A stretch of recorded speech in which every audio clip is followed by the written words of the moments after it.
नमस्कार बंधुरा सबाई केमन आछो तोमरा सबाई। आमी कैमरार सामने भालो कथा बोलते पारी ना, तो भूल त्रुटि मार्जना करिबेन सबाई। बड़ोदेरके आमार प्रणाम, छोटोदेरके आमार अफुरন্ত भालोबासा। तो आमार जीवनेर किछु गल्प तोमादेर साथे शेयार करब। लेनदेনের থেকে নাও দেওয়াটা বেশি ভালো মনে হয়।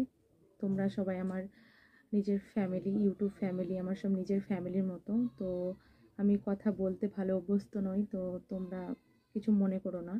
তাই আমি তোমাদের সবাইকে নাও দাও বলেই সম্বোধন করছি। তো আমার জীবনের কিছু গল্প তোমাদের সাথে শেয়ার করব, আমি কতটা কি পরিস্থিতির মধ্যে দিয়ে যাচ্ছি। তো তোমরা যদি শুনতে ইচ্ছুক হও আমাকে কমেন্টে জানাও, আমি পরের ভিডিওতে তোমাদের সব মানে আমার বিষয়ে যেগুলো জানতে চাও আমি সমস্ত কিছু ক্লিয়ার করে দেব। যদি তোমরা জানতে চাও তাহলে আমি ভিডিও করব, আর না